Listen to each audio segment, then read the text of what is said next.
Assalamu alaikum students and welcome to Forward Public School e-learning for class 9th. Subject is biology. Chapter number 4, cells and tissues, and I'm your teacher Saleha Qazi.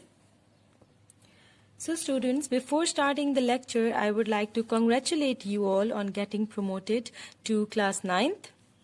Now I want you all to take out your pencils and underline the definitions and write down the meanings of the difficult words along with me. Cells and tissues is our chapter. हम पहले अपनी previous knowledge revise करेंगे. All organisms are made up of cells. आप पहले ये पढ़ चुके हैं. जितने भी organisms हैं, these are made up of small units called cells, which are the structural and functional unit. यानी कि ऑर्गेनिजम्स के स्ट्रक्चर के लिए भी सेल्स रिस्पॉन्सिबल होते हैं और उनके फंक्शन के लिए भी सेल्स ही रिस्पॉन्सिबल होते हैं. The bodies of the unicellular organisms, uni means one, single. So unicellular organisms, as the name indicate, इनकी बॉडी जो है it is made up of single cell only, while the bodies of multicellular organisms are composed of many cells. इस unit में we will study what cell is actually made of, किससे मिलकर बना होता है cell, and how they organize to make the bodies of organisms. Before going towards the details of the cell, we will study the instrument which helped scientists to discover these details about the cell. So the instrument that we are going to study today is a microscope. Microscope पढ़ने से पहले there are few terminologies that we need to discuss. First, सबसे पहली है microscopy. What is microscopy? पहली line में ही आपको microscopy की definition दे दी गई है. The use of microscope is known as microscopy. As simple as it is. The first microscope was developed by Zacchaeus Janssen. इन्होंने सबसे पहला माइक्रोस्कोप डेवलप किया हॉलैंड में 1595 में. ये जो माइक्रोस्कोप था, it was simply a tube with lenses at each and. दोनों एंड्स पे जो है वो लेंसेज मौजूद थे. It's magnification range from 3 times to 9 times, यानी कि जो ओरिजिनल साइज होता था इमेज का, उस ओरिजिनल साइज से 3 times इनलार्ज करके ये माइक्रोस्कोप हमें दिखा सकता था. मैग्निफिकेशन का मतलब होता है किसी भी ऑब्जेक्ट के इमेज को इनलार्ज करके दिखाना. तो ये 3 गुना बढ़ा सकता था या 9 गुना बढ़ा सकता था. दूसरे साइंटिस्ट जो हम इसमें डिस्कस करते हैं, that is Anton van Leeuwenhoek. 1632 से 1723 के बीच इन्होंने काम किया and he was a Dutch scientist. He made a much better and improved version of microscope and he observed small organisms under it. ये जो माइक्रोस्कोप लीवेनहॉक ने डिस्कवर किया वो ज़ेकैरिस के माइक्रोस्कोप से ज्यादा इम्प्रूव था और इनकी जो मैग्निफिकेशन या इनलार्जमेंट पावर थी वो थी 250 टाइम्स, यानी कि ये ओरिजिनल साइज को 250 गुना ज्यादा बढ़ाकर दिखा सकता था. He is considered to be the first microscopic, यानी कि लीवेनहॉक को पहला माइक्रोस्कोपिक कहा जाता है. This is the diagram of the Leeuwenhoek's microscope.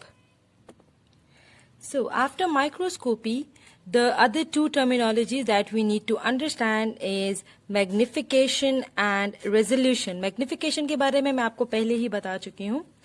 यहाँ पर हम definition देखेंगे. When we see things under a microscope, its image size increases many times. The increase in the image size of an object is called magnification. Underline this definition of magnification. The increase in the image size of an object. Resolution किसे कहते हैं? Resolution का मतलब होता है the ability of a microscope or any optical instrument to show two objects separately, यानी कि दो objects के बीच की separation दिखाना resolution कहलाता है. For example, our eye can differentiate between 2 points at least 0.1 millimeter apart. यानी कि 2 points जब तक इतने फासले पर नहीं होंगे हमारी आंखों को उनके बीच का फासला समझ नहीं आएगा. We will consider them as single object. It means that the resolution of human eye is 0.1 millimeter. Lenses की वजह से resolution जो होती है माइक्रोस्कोप की, it is many times greater than that of human eye. That is why we can see minute things clearly and separately through microscope. सबसे पहले जो हम माइक्रोस्कोप स्टडी करेंगे, माइक्रोस्कोप दो तरह के माइक्रोस्कोप हम यहाँ पर आपके कोर्स में स्टडी करेंगे। एक है लाइट माइक्रोस्कोप और एक होता है electron microscope. First we will discuss light microscope. Light microscope, as the name indicate, it uses light to make the image of an object. किसी भी ऑब्जेक्ट का इमेज बनाने के लिए ये लाइट का इस्तेमाल करता है। Light microscope, light passes through the sample and then through two glass lenses. हम इस पैराग्राफ को समझने के लिए लाइट माइक्रोस्कोप की डायग्राम को पहले देखते हैं। This is the diagram I made of a typical light microscope. Light microscope में हमारे पास एक सोर्स होता है लाइट का, जिसे हम कहते हैं सोर्स। ठीक है, इसके अलावा स्टेज होता है एंड हमारे पास दो तरह के लेंस होते हैं। ये जो तीन लेंस आपको दिखाए गए हैं इनको कहा जाता है ऑब्जेक्टिव लेंस, जबकि ये जो ऊपर एक लेंस होता है इसको कहा जाता है आई पीस, जहां से व्यू किया जाता है। अब किस तरीके से लाइट माइक्रोस्कोप जो है वो इमेज दिखाता है। लाइट जो है ये पास होती है सोर्स से निकलकर सैंपल में, स्टेज के ऊपर यहां पर हमारा सैंपल मौजूद होता है। ये लाइट पास होती है सैंपल में, सैंपल से होती हुई ये लाइट गुजरती है दो लेंस से, या तो इन तीनों में से कोई एक लेंस, हम इसको दीज आर एडजस्टेबल, हम किसी एक लेंस को एडजस्ट कर लेते हैं। लाइट पहले एक लेंस से गुजरेगी, फिर लाइट जो है वो दूसरे लेंस से गुजरेगी एंड देन जो है वो यहां से हम अपने ऑब्जेक्ट को व्यू कर सकते हैं। जब लाइट ऑब्जेक्टिव लेंस से गुजरती है, ऑब्जेक्ट का जो इमेज होता है वो मैग्नीफाई हो जाता है, यहां से गुजरते वक्त इमेज मैग्नीफाई हो जाता है। फिर जब दूसरे लेंस से लाइट गुजरती है, वही मैग्नीफाइड इमेज मजीद इनलार्ज हो जाता है और हमें जो हमारा इमेज है वो काफी बड़ा नजर आने लगता है। यही डायग्राम आपकी बुक में भी मौजूद है, आप यहां से भी इसको समझ सकते हैं। The magnification of light microscope is 1500 times, यानी कि हमारे ऑब्जेक्ट के ओरिजिनल साइज से 1500 गुना बढ़ाकर हमें लाइट माइक्रोस्कोप दिखा सकता है, जबकि इसकी रिजॉल्विंग पावर जो है वो 0.2 माइक्रोमीटर है। एक माइक्रोमीटर 1/1000 मिलीमीटर के बराबर है। आपको पहले बता दिया गया है 0.1 मिलीमीटर ह्यूमन आई की रेजोल्यूशन है, जबकि लाइट माइक्रोस्कोप की 1 माइक्रोमीटर है। In other words, the light microscope cannot distinguish objects smaller than 0.2 micrometer. These are the onion cells जो कि आपको light microscope में व्यू करके दिखाए गए हैं। Scientific information में they are saying that there are two basic types of light microscope. एक है simple microscope which uses single lens for magnification, एक है compound microscope which uses several, at least two lens to enhance the magnification of a sample. हमने यहाँ पर compound microscope को study किया है। Now, the next type of microscope is electron microscope. In electron microscope, a beam of electron is used. Light microscope में the source was light, while electron microscope में electron जो है वो होते हैं source. Magnetic lenses focus the electron beam on a screen or photographic film and make much enlarged image. Magnetic lens होते हैं जो कि sides पर मौजूद होते हैं। First we will see the diagram. This is the diagram of a typical electron microscope. Electron microscope में electron की बीम जो है वो आती है और साइड्स के ऊपर हमारे पास जो लेंस मौजूद होते हैं उसमें मैग्नेटिक लेंस भी होते हैं। मैग्नेटिक लेंस की मौजूदगी का मकसद ये है कि इलेक्ट्रॉन की जो ये बीम है इसको हमारे सैंपल के ऊपर फोकस कर दिया जाए। इलेक्ट्रॉन की बीम हमारे सैंपल पर स्ट्राइक करती है मैग्नेटिक लेंस की हेल्प से और हमारा सैंपल जो है वो इनलार्ज होकर हमें नजर आता है। It can distinguish object as small as 0.2 nanometer, यानी कि इलेक्ट्रॉन माइक्रोस्कोप की resolving power is much greater than light microscope. ये 0.2 नैनोमीटर तक रिजॉल्व करके हमें ऑब्जेक्ट्स को दिखा सकता है. 1 नैनोमीटर जो है वो it is equal to 1 divided by 1000 micrometre. There are two types of electron microscope. एक है ट्रांसमिशन इलेक्ट्रॉन माइक्रोस्कोप और एक होता है scanning electron microscope. Transmission electron microscope is used to view the internal cell structures. It can magnify objects about to 50,000 times of their original size. इसी तरह scanning electron microscope को इस्तेमाल किया जाता है to study the details of the surfaces of cells or any other object. Surface की study के लिए हम scanning electron microscope का इस्तेमाल करते हैं. Surfaces are coated with metals. When electron beam hits the metal, it is reflected and it makes the enlarged image. आपको जो है वो इलेक्ट्रॉन माइक्रोस्कोप के इमेजेस दिखाए गए हैं. This is transmission electron microscope view of an animal cell, while this is scanning electron microscope view of a blood cell. In table 4.1, the difference between light microscope and electron microscope has been clearly mentioned. Radiation type यहाँ पर light and यहाँ पर electron. Lens यहाँ पर सिर्फ optical होते हैं जबकि electron microscope में magnetic lens इस्तेमाल होते हैं. Magnification power of light microscope is 10,000 times greater than naked eye, while the magnification power of electron microscope is 100 times greater than light microscope. Resolution power of light microscope is 500 times of the naked eye, while the resolution power of electron microscope is 400 times of the light microscope.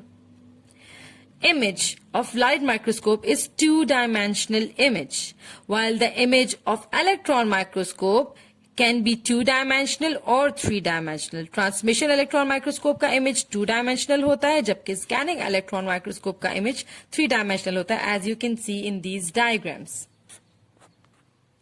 So students, after microscope, our next topic is emergence of cell theory. With continuous development in microscopy, cells of organisms were studied in detail.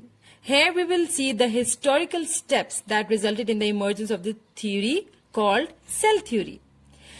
सबसे पहले 1665 में Robert Hooke, जो कि एक English scientist थे, he was the first person to observe cells with a small microscope. He was able to magnify thin slices of cork 30 times and was able to see individual cork cells. As you can see in the diagram, there is cork cell under microscope जो कि Robert Hooke ने observe किए.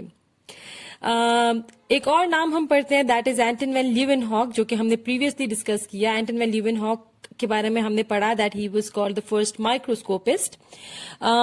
ही made a much more powerful microscope, और उस microscope से इन्होंने pond water को examine किया. He magnified pond water 300 times and saw tiny unicellular creatures in it. He called these creatures as animalcules swimming around. He was the first person to observe the unicellular organisms. फिर एक French scientist हैं Jean Baptiste de Lamarck. He also observed cells. जब ये plants और animals के parts को examine कर रहे थे माइक्रोस्कोप में, तो इन्होंने सेल्स ऑब्जर्व किए. He concluded that all living organisms are made of cellular tissues.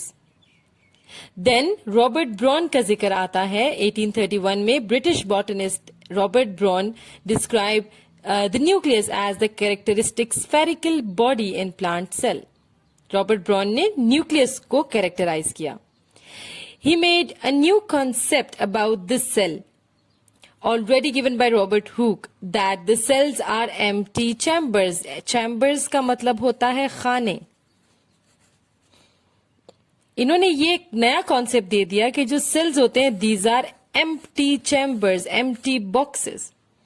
In 1838, a German botanist, Matthias Scladen, claimed that all plants were made up of cells.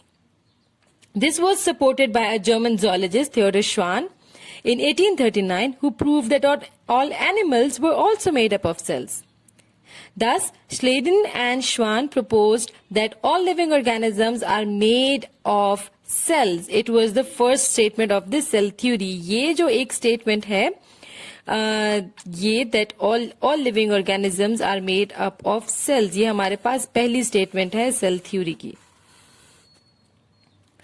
In 1839, a Czech scientist Jan Evangelista Purkinje gave the name protoplasm to the fluid substance of the cell.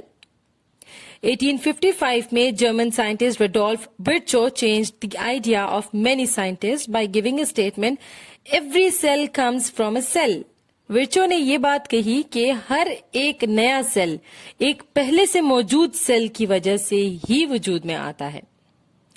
In Virchow's world omnisecula e cellula, उनके अल्फाज जो थे, since he was a German, तो इस particular line का मतलब है every cell comes from a cell.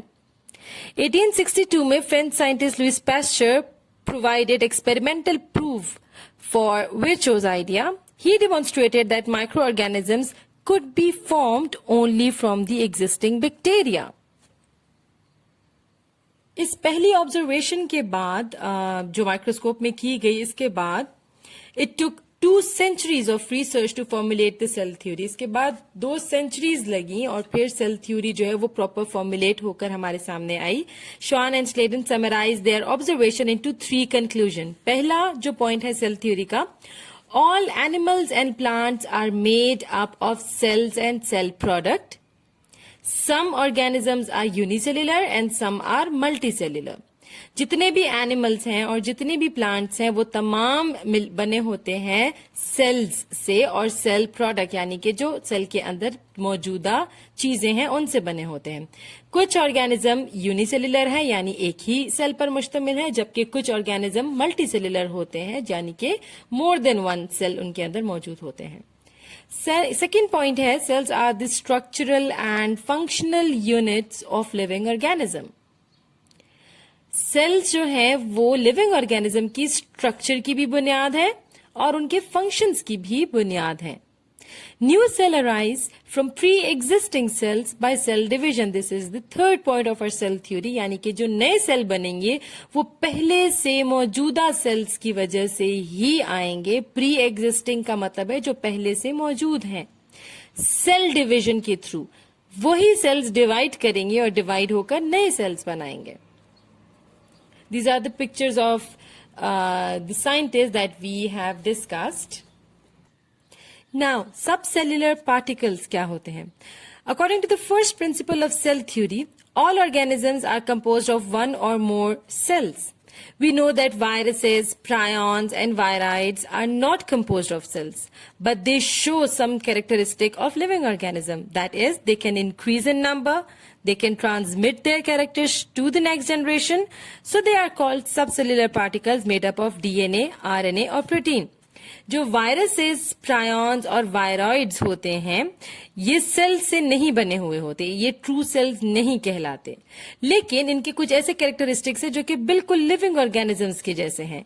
और उन कैरेक्टरिस्टिक में एक सबसे इंपॉर्टेंट ये है that they can increase in number, divide करते हैं और अपना नंबर बढ़ा सकते हैं. इसके अलावा they can transmit their characters to next generation.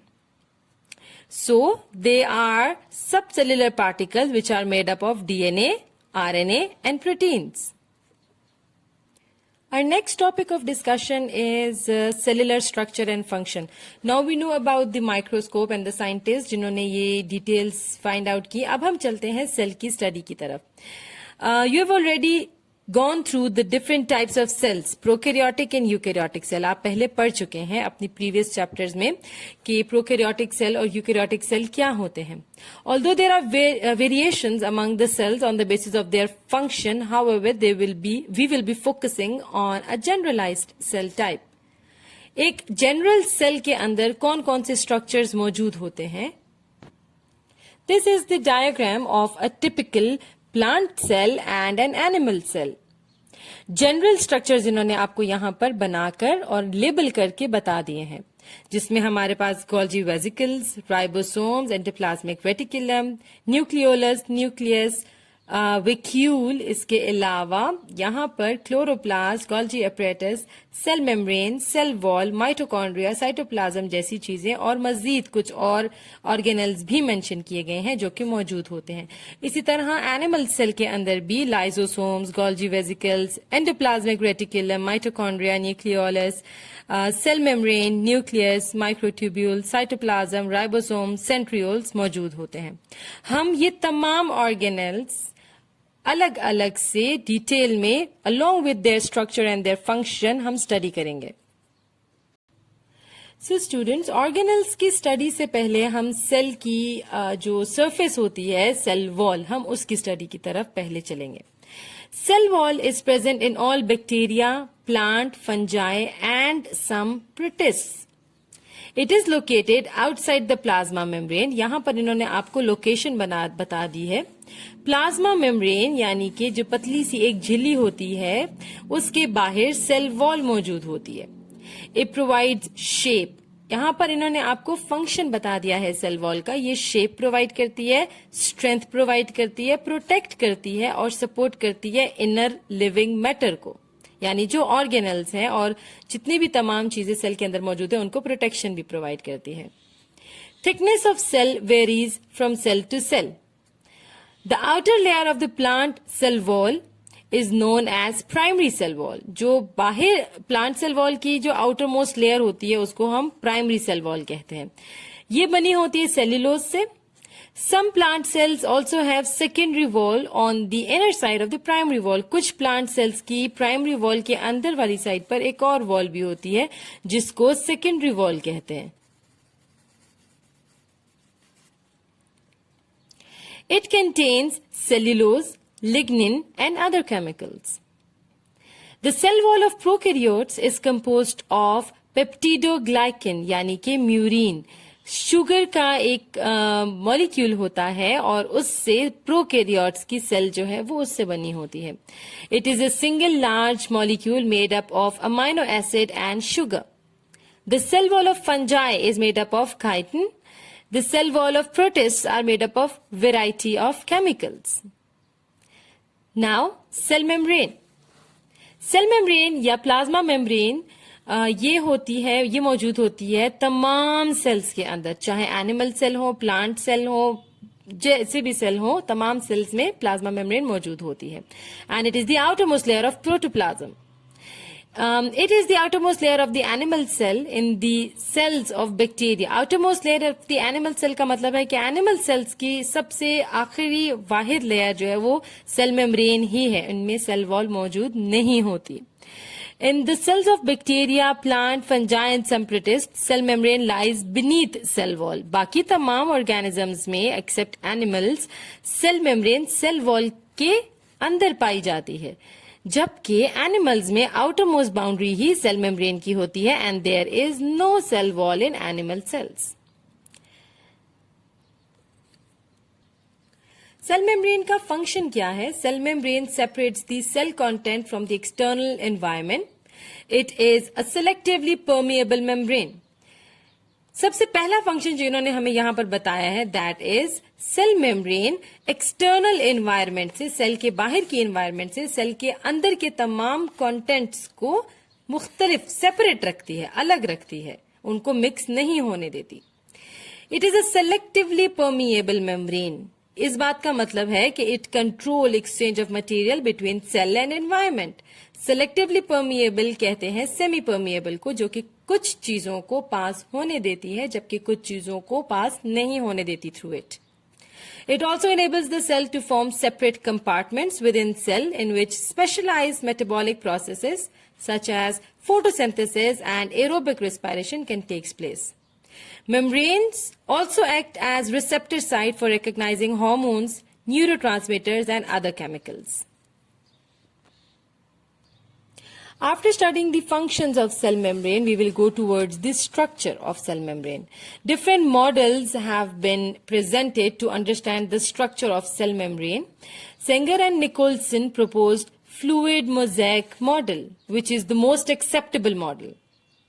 According to this model, cell membrane consists of a lipid bilayer, यानी कि lipid की bi means two. लिपिड की 2 लेयर्स होती हैं, 2 layers of lipid in which protein molecules float about while some stay embedded in the bilayer. This is the bilayer of lipid.